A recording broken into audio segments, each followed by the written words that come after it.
Hi అందరికీ ఎంతో టేస్టీగా ఉండే బాదం హల్వాని ఒకసారి ఈ విధంగా ప్రిపేర్ చేసుకుందామా. దీనికోసం 200 గ్రాముల బాదం పప్పుని 5-6 గంటల పాటు నానబెట్టేసుకోండి.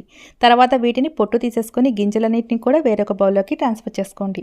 ఒక మిక్సీ జార్లో ఈ బాదం పప్పుని వేసుకొని ఏ కప్పుతో అయితే బాదం పప్పు తీసుకున్నామో అదే కప్పుతో అరకప్పు పాలను వేసుకొని పేస్ట్లా చేసుకోండి. స్టవ్ వెలిగించుకునే బాండీలో 1 టేబుల్ స్పూన్ నూనె, బాదం పప్పు పేస్ట్ని అలాగే ఏ కప్పుతో అయితే పాలు తీసుకున్నామో మళ్ళీ అదే కప్పుతో అరకప్పు పాలను వేసుకుంటూ బాగా మిక్స్ చేసేసుకోవాలి. దీంట్లోనే అరకప్పు పంచదార వేసేసుకొని బాగా మిక్స్ చేసుకున్న కొద్దీ కన్సిస్టెన్సీ కొంచెం దగ్గర పడుతూ ఉంటుందండి. దీంట్లోనే 2 టేబుల్ స్పూన్ల ముందుగా నానబెట్టుకున్న కుంకుమ పువ్వు నీళ్ళని వేసేసుకొని దగ్గర పడే వరకు మిక్స్ చేసేసుకోండి. దీంట్లోనే కొద్దిగా నేతిని వేసుకుంటూ మిక్స్ చేసేసుకుంటే మనకి కన్సిస్టెన్సీ అనేది దగ్గర పడిపోతుందండి. బాండి నుంచి సపరేట్ అయిపోయే వరకు ఉంచేసుకొని స్టవ్ ఆఫ్ చేసేసుకోవడమే.